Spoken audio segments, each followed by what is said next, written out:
C62 Ketakutan ZUHRA. Mas, enggak kerja, bisik Azizah, mencoba membangunkan Satria yang masih terlelap. Tapi anak-anak ngajak ke Dufan hari ini.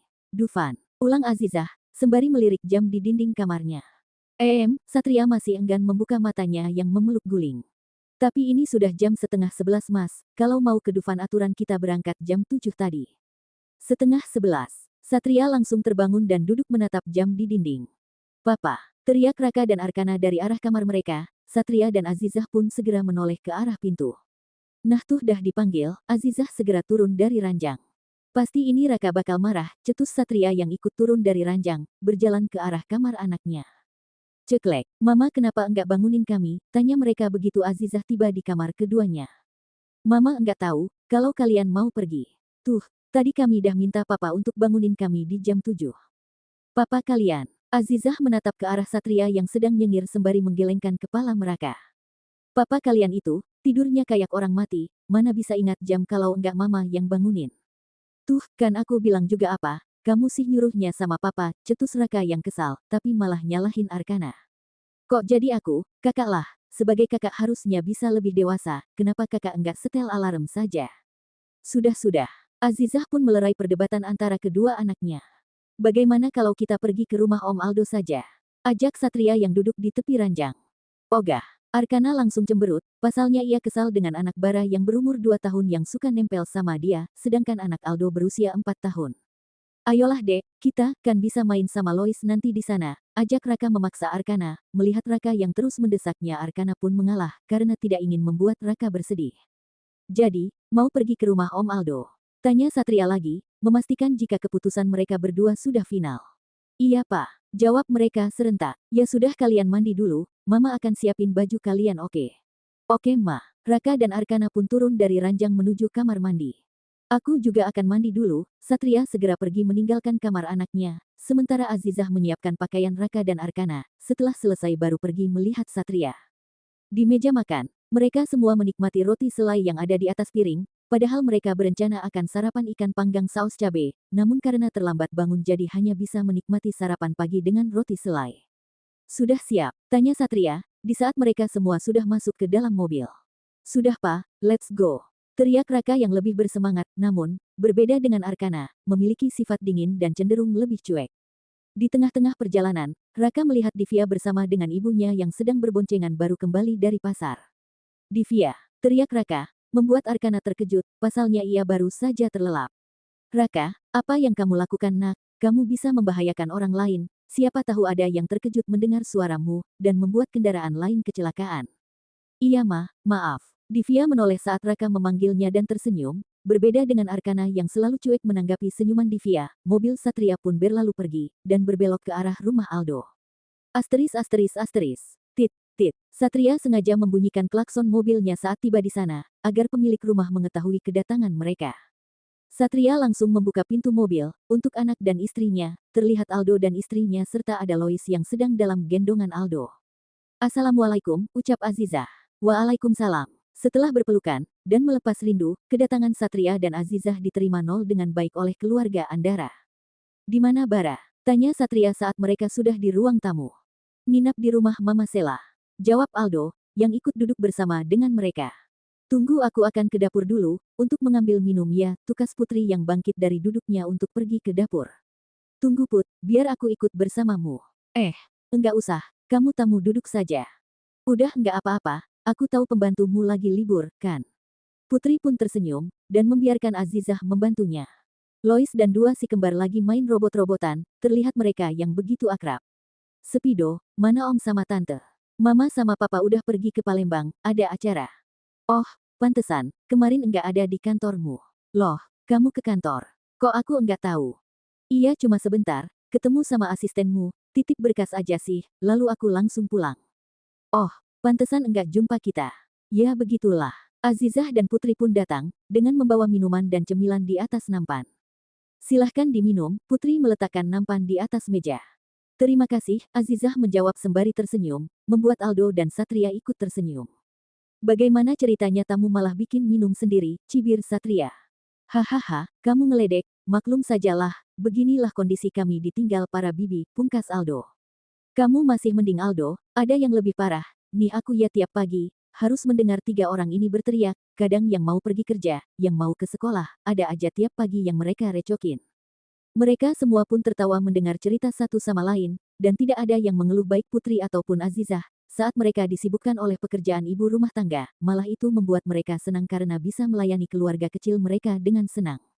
Assalamualaikum, ucap Bara dari luar, yang baru saja kembali bersama dengan Kejora dan Mentari. Waalaikumsalam, jawab mereka serentak. Tuh, kan Pak Atu bilang ugak apa, ada Kak Alkana di sini, ujar Mentari sembari melirik ke arah Bara. Arkana bukan Alkana, ketus Arkana yang kesal, lalu berdiri menghampiri sang ibu, Arkana memilih untuk duduk di samping Azizah. Melihat kelucuan anak-anak, membuat mereka tidak berhenti untuk tertawa. Di mana Mama Mutari? Tanya Putri. Mama lagi ada kerjaan di cantol, jawab Mentari yang bikin Putri selalu ingin mencubit pipi embulnya. Ayo Kak Alkana kita main, ajak Mentari menarik paksa tangan Arkana. Enggak mau, Arkana mencoba melepaskan tangan Mentari. Papa, kenapa Kak Alkana enggak mau main sama aku? Mentari pun mengadu sama Bara. Kak Arkana lagi capek, main sama Kak Raka dulu ya, bujuk Raka, tapi Mentari terlihat tidak begitu tertarik untuk main dengan Raka. Gak, maunya sama Kak Alkana, hiks hiks hiks, Mentari pun menangis. Mulai lagi dramanya, gumam Arkana. Sayang enggak boleh begitu, sayang, sana main sama Mentari dulu ya, entar kita baru pulang, Azizah pun membujuk Arkana agar mau main sama Mentari. Tanpa pilihan lain, Arkana pun nurut saja, dan akhirnya Mentari berhenti menangis saat Arkana mau main dengannya. Arkana, Raka, Lois dan Mentari pun main bersama, sementara para orang tua sibuk membahas pekerjaan mereka. Jadi Sat, bagaimana cabang bisnismu yang di NY, bukankah kamu harus ke sana dalam 6 bulan sekali? Tanya Aldo.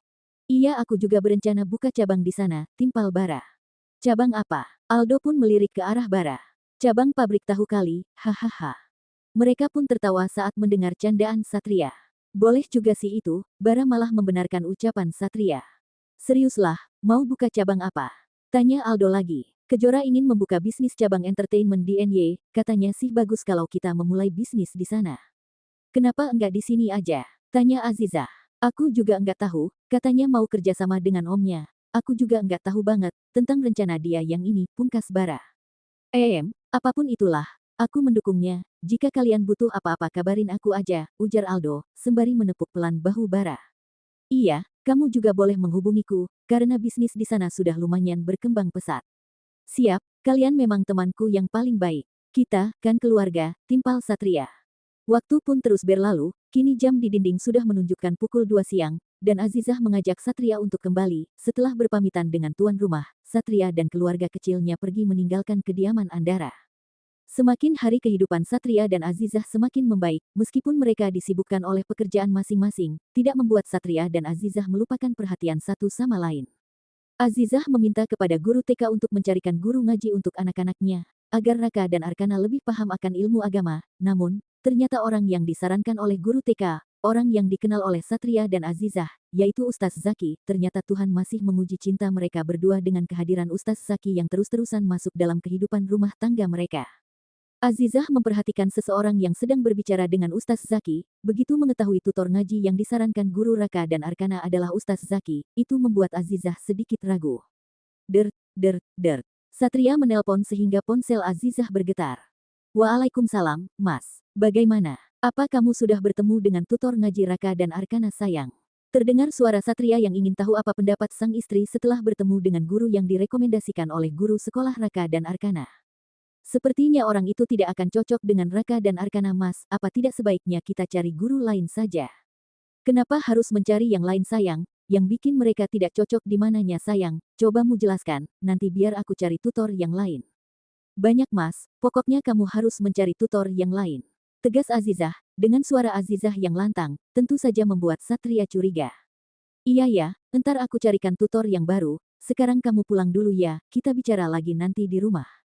Iya Mas, Assalamualaikum. Waalaikumsalam. Azizah pun memutuskan panggilannya dengan Satria, lalu, ia bangkit dari tempat duduknya. Begitu Azizah ingin keluar dari ruangan guru, Ustaz Zaki dan guru Raka pun masuk ke dalam ruangan itu. Loh, ibu sudah mau pulang? Tanya guru mereka. Iya, saya harus pulang, karena suami saya menyuruh saya untuk pulang, ada pekerjaan mendadak. Bohong Azizah yang langsung berpamitan. Tunggu Azizah, ini sudah lama sekali kita tidak bertemu, apa kamu masih dendam sebab saya? Tanya Ustaz Zaki. Tidak, saya bukan orang yang pendendam, hanya saja kami sudah memiliki guru tutor lain, jadi saya tidak bisa mendaftarkan Raka dan Arkana di kelas Anda, maaf. Setelah menangkup kedua tangannya, Azizah pun berlalu dari hadapan Ustaz Zaki. Maaf Ustaz Zaki, barusan saya mendapat pesan dari Pak Satria, kalau mereka sudah menemukan tutor ngaji yang lain, maaf sekali lagi, sudah merepotkan Anda, tukas guru tersebut, Zaki pun tersenyum. Tidak apa-apa saya mengerti, kalau begitu saya permisi dulu Bu, Assalamualaikum. Waalaikumsalam, Ustaz Zaki pun pergi dari tempat tersebut. Azizah segera menyetir mobilnya untuk kembali ke kediaman Purna, saat ini Raka dan Arkana sedang bersama dengan Rani yang sudah kembali bekerja. Brak, astagfirullah, ucap Azizah, yang tak sengaja menabrak mobil seseorang yang ada di depan mobilnya, yang berhenti mendadak. Azizah pun segera keluar untuk melihat kondisi mobil, dan juga keadaan orang tersebut. Begitu Azizah turun, ia melihat mobil yang ditabraknya tidak terlalu rusak, hanya tergores saja. Siapa sih yang buta sehingga bisa nabrak mobil sebesar ini? Teriak wanita yang mobilnya ditabrak Azizah. Wanita tersebut segera keluar dari mobil dan melihat siapa yang telah menabrak mobilnya. Maaf Nona, saya tidak sengaja, saya tidak tahu jika Anda berhenti mendadak. Azizah mencoba meminta maaf saat melihat wanita tersebut berjalan ke arah mobilnya. Bagai, wanita itu terkejut saat melihat Azizah orang yang dikenalnya, begitu juga dengan Azizah yang langsung terkesiap saat melihat Zuhra.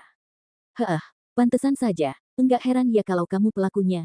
Memang dunia ini sangat sempit ya, bisa ketemu wanita seperti kamu, ketularan sial akunya, cibir Zuhra. Azizah hanya bisa beristighfar dalam hatinya saat mendengar hinaan dari bibir Zuhra. Saya akan ganti rugi, berapapun kerusakannya, sekali lagi maaf saya tidak sengaja, Azizah masih berbicara dengan begitu sopan. Ganti rugi, emang kamu mampu? Melihat penampilanmu saja aku sudah tidak yakin, ketus Zuhra, sembari melipatkan kedua tangannya di dada. Saya sedang terburu-buru, bisakah saya meminta nomor Anda, nanti saya janji akan menghubungi Anda dan mengganti rugi kerusakan mobil Anda. Lagi-lagi, Zuhra malah memandang rendah Azizah, dan sama sekali tidak ingin berdamai. Ganti rugi, kamu tidak akan mampu, mungkin kamu akan lari dari tanggung jawabmu, oh, aku tahu, mungkin tarif Anda sekarang sudah tinggi, jadi Anda mampu membayar ganti rugi ini. Mendengar ucapan Zuhra, Azizah mengepalkan tangannya berusaha tidak terpengaruh, meskipun hatinya mulai getir. Apa perlu aku kenalin ke teman-temanku, mana tahu ada yang ingin memakai jasa kamu. Lanjut Zuhra, dengan mulut yang dibuat-buat sejijik mungkin. Plak, Azizah berhasil menamparkan pipi Zuhra, membuat wanita ini memegang wajahnya, lalu menatap kesal ke arah Azizah. Terlahir dari keluarga terhormat, tidak menjamin kamu akan ikut terhormat juga, memakai baju sebagus apapun tidak menjamin jika mulutmu tidak akan berbisa, setinggi apapun derajatmu, kalau tutur bahasamu buruk, maka kamu tetap akan terlihat seperti sampah. Tukas Azizah dengan lantang. Sialan, Pak, Azizah ataupun Zuhra, terkejut saat seseorang memegang tangan Zuhra yang ingin menamparkan Azizah. Umi Maryam, gumam Azizah, saat melihat wanita cadar lainnya yang sedang membantu dirinya dari tamparan Zuhra. Maryam menghempaskan tangan Zuhra, sehingga ia terjatuh ke mobilnya. Kamu enggak apa-apa, tanya Maryam mendekati Azizah. Umi, aku tidak apa-apa, bagaimana bisa Umi sampai ke tempat ini? Tanya Azizah. Umi dan Papa Alex datang ke sini ada hal penting yang ingin ku bahas dengan keluarga Purna, dan maaf Azizah kami tidak hadir saat keluarga Purna sedang berduka. Tidak masalah Umi itu sudah berlalu. Mereka terlihat sedang melepas rindu, namun membuat Zuhra kesal, dan langsung mendekati ke arah Maryam dan Azizah. Dasar jalaang, teriak Zuhra, lalu mendorong Maryam ke arah jalan. Brak, Umi Maryam, teriak Azizah, saat tubuh Maryam tidak sengaja tertabrak mobil yang lewat, itu membuat Azizah terkejut, begitu juga Zuhra. Setelah melihat Maryam tertabrak, Zuhra segera pergi meninggalkan TKP. Tolong bantu panggilkan ambulans, teriak Azizah. Apa yang terjadi? Tanya seseorang. Azizah menoleh, karena mengenali suara itu. Papa Alex, tolong Umi Maryam. Istriku, teriak Alex dengan lantang. Semua orang yang berada di TKP terkejut, bagaimana tidak, mungkin mereka belum mendengar seseorang yang berteriak begitu tegas dan lantang, seakan-akan langit ikut runtuh dengan suara tersebut. Tak lama kemudian, ambulans pun tiba. Alex segera menggendong tubuh Maryam menuju mobil ambulans, sedangkan Azizah menyusul dengan mobilnya sendiri. Di sepanjang jalan, Azizah takut dan ia terus saja berdoa, meminta kepada Allah semoga kondisi Maryam baik-baik saja.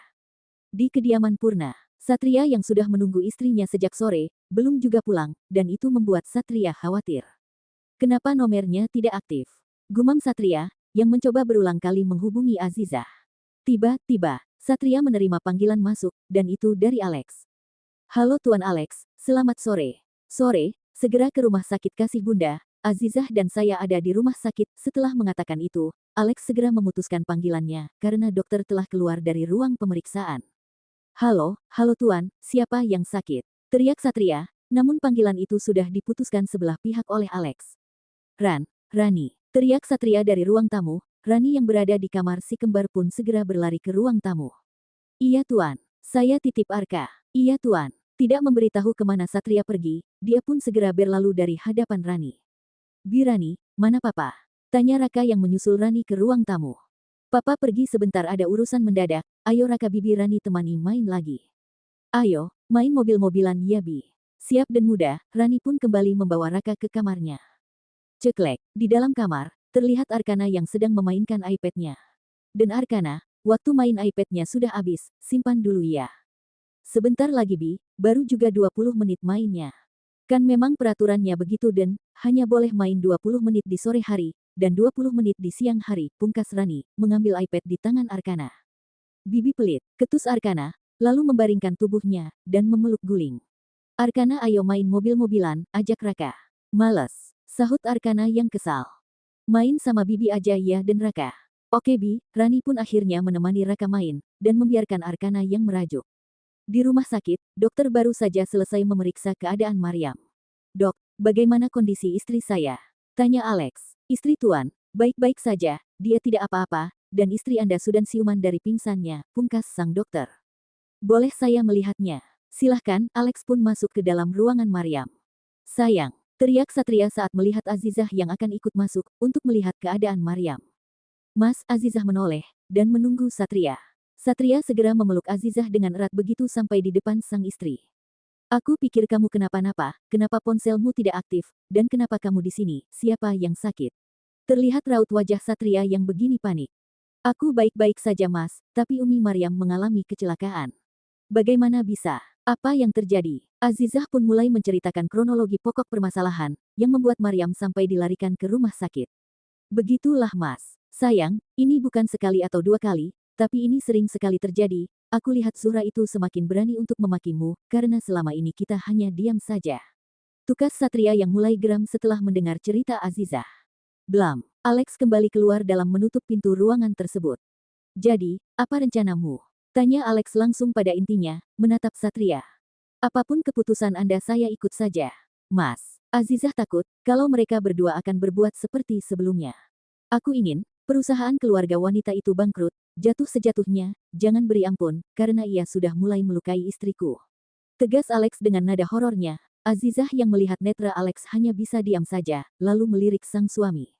Urusan dia, biar aku yang atasi, lanjut Alex. Baik Tuan, akan kupastikan perusahaan itu bangkrut dalam waktu 5 jam, tukas Satria. Alex mengangguk, lalu mempersilakan Azizah untuk bertemu dengan Maryam.